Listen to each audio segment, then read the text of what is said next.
This is Akashwani. In the program Spotlight, now we bring you a discussion on Universal Health Coverage Day. The participants are Aditi Tandon, senior journalist, and Deeksha Saksena, Akashwani correspondent. December 12th is celebrated as the International Universal Health Coverage Day. The idea is that everyone everywhere should have access to quality, affordable health care. To discuss more on this today, we are joined by senior journalist Aditi Tandon. Ms. Tandon, welcome to the show. Thank you so much, Deeksha.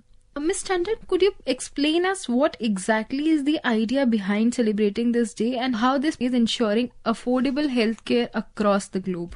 See, this particular date goes back to December of 2012. It was a landmark year for global health because it was this year when the United Nations General Assembly had endorsed a resolution urging every member country to accelerate progress towards universal health coverage. That was December 12, 2012, when this particular resolution was brought and adopted. So as you were asking what was the idea was that everyone everywhere should have access to quality and affordable healthcare. Later on December 12, 2017, the United Nations had proclaimed 12th December as the International Universal Health Coverage Day, which of course we have been marking since then. So that's the importance of this particular day. It brought the entire political will of the world together behind this very important article of faith for global leaders who wanted to push the universal health coverage agenda, literally the soul of Sustainable Development Program mission of the United Nations. Several countries are offering universal health coverage across the globe. When we talk about India, we immediately think of Aayushman Bharat. Can you please enlighten our listeners first that what exactly this scheme is and how over the years the government has tried to evolve it and make it more inclusive?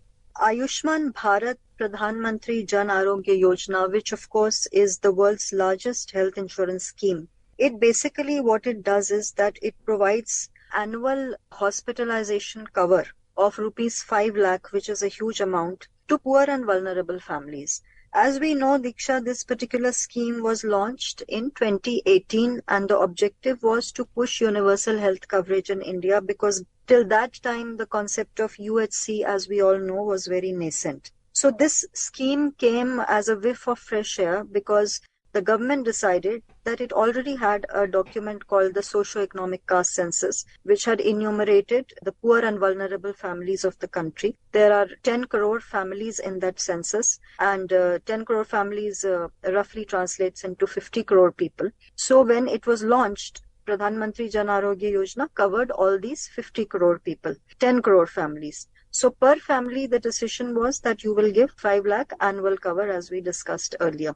Gradually what happened was this particular scheme kept expanding and first it was expanded to also cover Ashas, and Asha workers are all covered under this scheme. But the most historic expansion happened this year on 11th of September 2024 when the Union Cabinet chaired by Prime Minister Narendra Modi decided that all senior citizens of the country who are above 70 years of age will receive universal health coverage under the Pradhan Mantri Jan Arogya Yojana, regardless of how much they are earning. So income limit is not a criteria. Anybody who is above 70 years can avail of this scheme. So that's a huge step forward.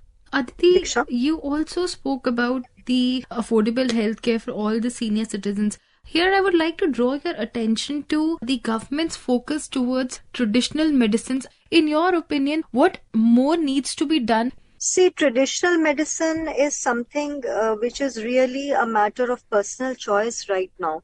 Because the larger problem that India faces or Indians face with respect to health or access to health is basically availability of health services. So in that particular connection, this scheme that we are discussing, the Universal Health Scheme, which has been extended to cover the senior citizens, becomes extremely important because, see, first you have to give basic health care and you have to give income support to people in order to get health care services. Because, Deeksha, we have studies which tell us that health expenditure, we know that out-of-pocket health expenditure is very high in India, and a lot of people have been pulled out of poverty in the last 1 decade. So if you want to keep these people out of poverty, you have to ensure that they do not fall back into that trap and vicious cycle of poverty because of health expenditure. So that is the primary motive behind Pradhan Mantri Jan Arogya Yojana and Jan Aushadhi Kendras, which the government has, now set up across the country, where you are giving subsidized medicines to people. Even cancer medicines are available. And that's also the idea behind setting up what we are now calling Arogya Mandirs. When they were started, they were being called health and wellness centers. These are basically neighborhood health facilities. So that people do not have to travel and incur the cost of coming all the way to cities or urban centers to get basic or primary health care. So at various levels, the National Health Mission, through the Aayushman Bharat structure, which has Pradhan Mantri Jan Arogya Yojana as one pillar, then the other pillar is the Arogya Mandirs, then the third pillar is, all these, now we also have the Aayushman Bharat Digital Mission, where we are trying to digitize the health records of Indian citizens. Pilot projects are going on with respect to that in several places. So what is the idea behind the digital health mission? That idea basically is that you don't have to carry your reports all over. So you create a digital repository of all these prescriptions. So that is the broad structure of the universal health coverage plan of the government. Of course, traditional medicine is a big part of that because it, tops up the entire healthcare infrastructure and healthcare delivery system. But I think access to healthcare through all these pillars is very important, Deeksha. We spoke about Pradhan Mantri Jan Aushadhi Kendra. Let's listen in to Mr. Ravi Dadij, CEO of Pradhan Mantri Bharatiya Jan Aushadhi Pariyojana. He tells us how is it helping in saving the out-of-pocket expenditure. Jan Aushadhi Kendras have been opened under a scheme called Pradhan Mantri Bharatiya Jan Aushadhi Pariyojana, and under this scheme there are 14,000 retail outlets which sell medicines for common use of people, and these are generally allopathic medicines. People can visit these Jan Aushadhi Kendras, regular customers, along with their doctor's prescription, and they can buy these medicines with assured quality but at a affordable price of, or at a discounted price of 50 to 80% in comparison to the branded counterpart. And that way it leads to a lot of saving for the common man. I want you to tell us more about the Pradhan Mantri Matru Vandana Yojana and how has it helped pregnant women and lactating mothers in ensuring safe and secure health coverage. So you see, basically Pradhan Mantri Matritva Vandana Yojana is a centrally sponsored scheme, and the idea is to give cash incentives, across installments throughout the year to women who are pregnant and who are lactating. So this particular scheme is extended, and the benefit is extended to the woman for the first living child of the family if she fulfills certain conditions. Different state governments have put different conditions, but these are easily met conditions. For instance, this scheme has been implemented for a long time now, and the idea is to ensure the nutritional components of the pregnant and lactating mothers. So 5,000 is, I think, the correct amount that is given to lactating and pregnant mothers through 3 installments across the year. So that is the idea behind the scheme, and this scheme has obviously benefited a lot of women, especially in rural India, where access to healthcare still remains a challenge. Deeksha.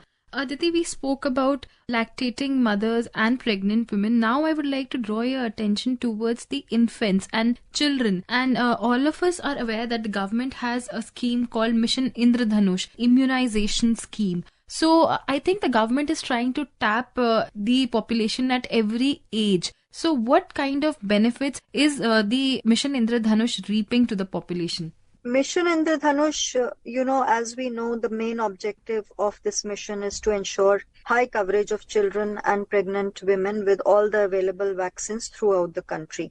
Emphasis basically under this scheme, as far as I can remember, is on 216 basically high focus districts where the coverage of vaccination has been traditionally low. Basically, this is vaccination against 12 basic vaccine preventable diseases, out of which 11 diseases are generally known diseases. We know that diphtheria is covered, pertussis, tetanus. You have vaccination available for polio, then measles, rubella, severe form of childhood tuberculosis, hepatitis B, pneumonia also is covered under this particular Mission Indradhanush. And this has really helped India basically scale up the coverage of child immunization, which used to hover very low. And now the coverage has become very high because of the Mission Indradhanush, which is actually a mission mode of reaching vaccination across all children. Now I would like to talk to you about the TB elimination campaign of the government, and recently the government has launched a 100-day TB elimination campaign, and the country is committed to eliminate TB by 2025, which is 5 years before the target. And are we there? How can we achieve this goal? See, TB elimination goals are never easy to achieve, Deeksha, especially in a country like India, where, the TB burden is the highest in the world. We all know that India hosts, I think, around 25% of the global TB patient population. So obviously, as you said, I do agree with you that, the entire program of TB elimination, especially the commitment of the government that they are going to reach TB elimination targets much before the global deadline of 2030. It is an ambitious goal, but then we all know that Prime Minister Modi's style of functioning is to actually set high goals, because once you set high goals, you reach somewhere. Otherwise, you just hover in the margins. So basically, what happened in the TB elimination program, a good thing that recently happened is that the government appointed, Soumya Swaminathan, the former chief scientist of World Health Organization, as the principal advisor to the National Tuberculosis Elimination Program. Her take also was that as per the WHO's definition of TB elimination, the global target is 2030.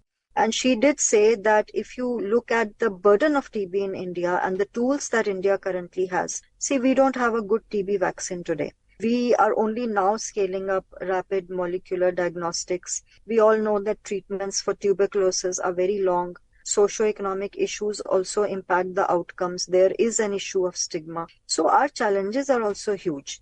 Keeping all this in mind, you can call the goal of, elimination of TB by 2025 aspirational, of course. But however, what this has done, setting such a high goal, is that it has re-energized the entire program.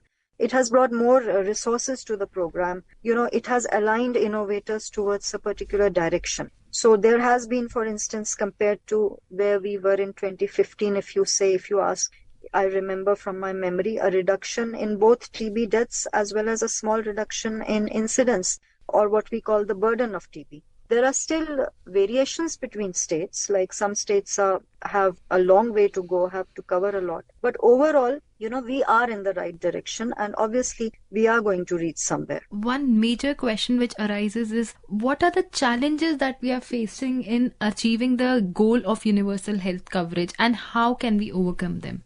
See, what I feel is that this particular recent program of the government, where they have extended, the health coverage, as we were discussing, to all these, 70-year plus people. I think this is a revolutionary step, because we all know that in old age, families struggle to make ends meet. It is very difficult to find the money in order to treat. We all have older people living with us. India culturally takes care of its elders. You look at any family and you'll find an old person there. So government support for an older person in the sunset years of life, I think will act as an income support to many families. And the good thing is that there is no income cap. Anybody who's old, 70 years plus, can actually avail of this particular scheme. And I would just quickly want to say that if anybody is listening your program today, anybody who's elderly, who is 70 plus and wants to enroll and take benefit of the scheme, there is a portal called www.beneficiary.nha.gov.in, where they can go and register for this particular scheme. Or they can also download what is called the Aayushman application. So all they need to become eligible for this particular program is they just need an Aadhaar. So I think challenges are huge, Deeksha, but these small steps will yield big gains. And we, of course, have a long way to cover, but as long as the intention of the policy makers is right and you are in the right direction, I think we should be fine. Thank you so much for sparing your valuable time and enlightening us with all the facts. Thank you. You were listening to a discussion on Universal Health Coverage Day. The participants were Aditi Tandon, senior journalist, and Deeksha Saksena, Akashwani correspondent. This program was produced and presented by the News Services Division of Akashwani. You can listen to it on our mobile app, News on AIR.